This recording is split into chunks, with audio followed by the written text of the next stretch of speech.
The first question you should ask yourself before you decide to perform and do a public relation campaign or even a social media campaign, do you know what is that first question? This is what we're talking about in this episode.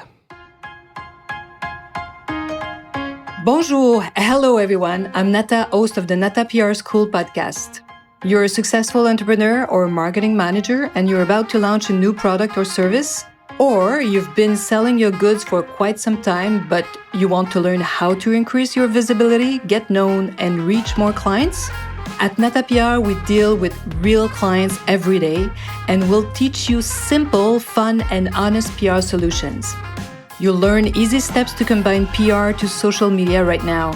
Keep listening and let's get started.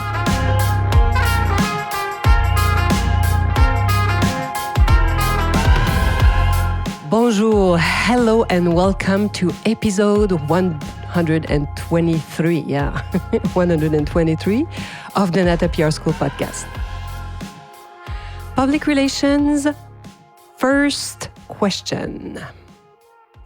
For those of you who are just discovering this podcast and the NATA PR School programs, know that we have a 6-step model. It's our guide. We use it every single day to create what we call a public relation campaign or even a social media campaign. And I'm giving it to you for free. If you haven't downloaded our 6-step model, it's down below this episode. There's a link, free NATA PR model. That's what I'm talking about here. And today we talk about step number 1, because we use this model really every day at NATA PR, at the agency.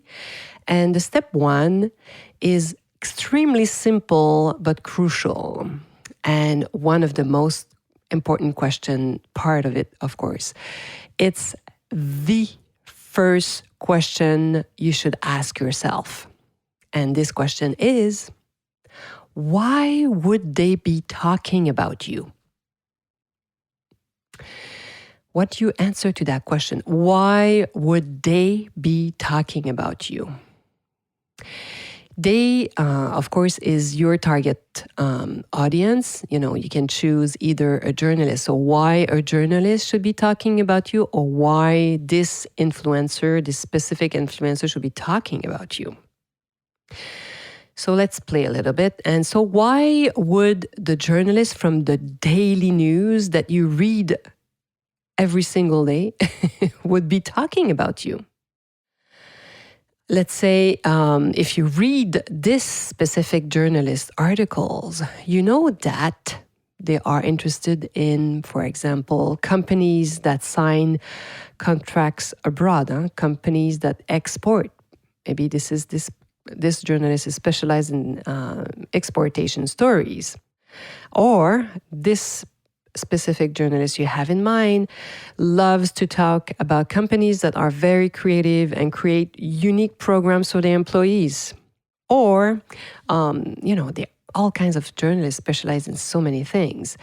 Or maybe they are in the economic section and all they've been writing about for the past few weeks is anything linked to recession and so on.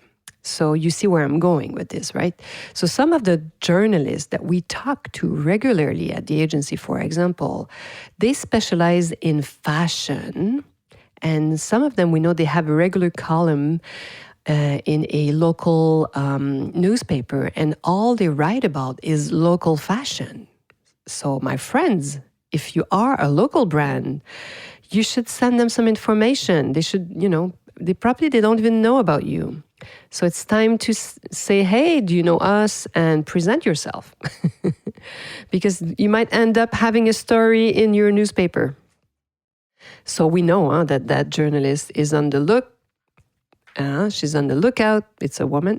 She's on the lookout for that kind of news. And it's up to us to share pertinent and good information with them.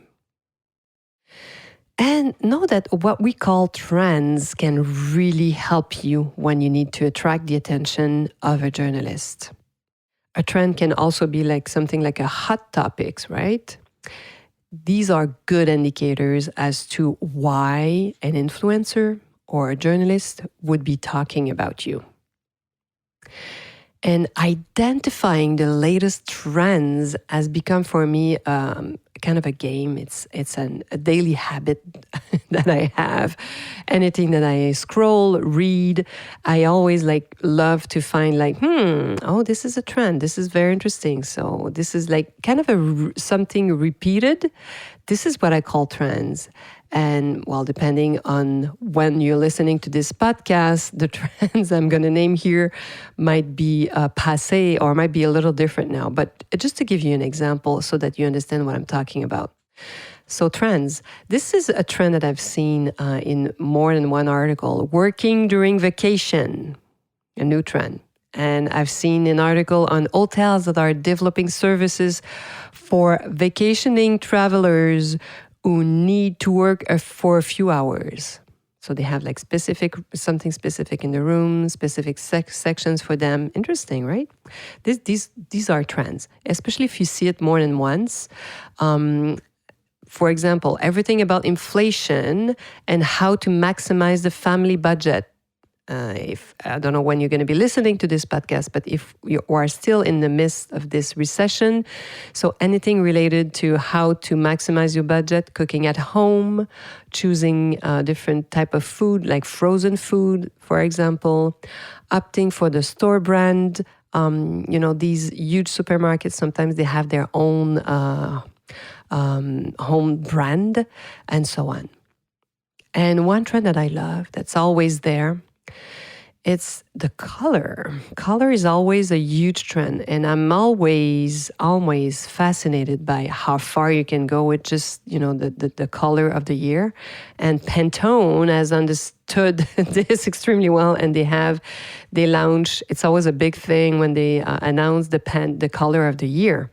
And we love that. So as soon as we know, then we go look at and all the clients that we have that have either furniture, shoes, clothing, makeup, and we are crossing our fingers to see if they have anything in with the Pantone of the year. You always have coverage with that. It's so much fun. In beauty, you have trends regarding ingredients. So vitamin C and the retinol are big trends at the moment. They have been for the past few years. Sunscreen, always a big trend. I've seen this in a few places. Luxury items that become a currency. So those young and older women who are collecting Chanel and let's say Hermes bags or high luxury bags or shoes, clothing, they use them to buy something else. So it's becoming a currency. Isn't that interesting? Second-hand anything, clothing, car, also a huge trend. So we have clients who are offering new products, but also they want us to keep pushing, keep presenting their best sellers and make sure that they are still in the news. It's often by means of these trends. So we use these trends to be able to get these products talked about. So let's say your clients has launched a vitamin C product many years ago. It's time to bring it back in the news. We have a new client in the food industry that's extremely interesting, and they are expert in frozen foods. So for them, there's a great timing right now. So the trend about, how to maximize budget. So stories about how economic frozen foods can be, how also nutritional, because they're frozen when they are ready to eat, so they don't lose anything during travel. The zero waste aspect also is a huge trend, zero waste food. And so the frozen food industry are an excellent way to get the brand talked about. We could also, for example, to team up with nutritionists to interest them, because if we have good database, good studies on how nutritional they are, so we can also interest nutritionists or chef could offer simple recipes featuring frozen foods to inspire journalists to include them in their stories. Could be recipes or in the economic sections. So there are multiple reasons why they would talk about you or your product. And you can sit down and try to write as many. If you go up to 10, it's amazing. Then you just put the 1, 2, or 3 that are related to what journalists or influencers are interested in now. If your product is a vegan product, for example, you can really, really target influencers that only talk about vegan products, for example. But the simplest reason is still the one that I love. It's when it's new. It doesn't have to be complicated and intricate. Sometimes the simpler, the better. Let's say you're selling a new vitamin C serum that will give skin an extreme glow. That's all it may take to get the attention of beauty reporters. Because you need to know that these beauty journalists, for example, their job is really to talk about anything new.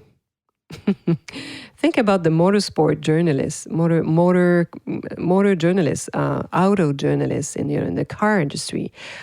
That's their main goal, is to talk about everything that's new. So a beauty brand, for example, made here, made locally, may get its moment by just highlighting the fact that it's a local brand. Keep that in mind. So today we're talking about the first question, the question you should be asking yourself. And this question is, why would they talk about you? So if you want to find out more about our 6-step model, and as I told you, it's here. You can download it for free. I'm giving it to you. And of course, you can always reach out, and I'm there to answer any questions you may have. And I hope this little PR break was really informative and give you some good ideas on how you can be featured for free. And hopefully, you'll be joining me next week. À la semaine prochaine.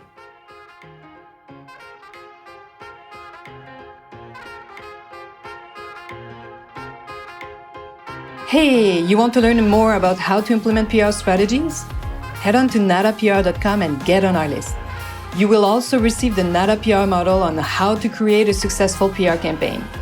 If you want to become a client, just send us an email to nata@natapr.com. Talk to you next week. À la semaine prochaine.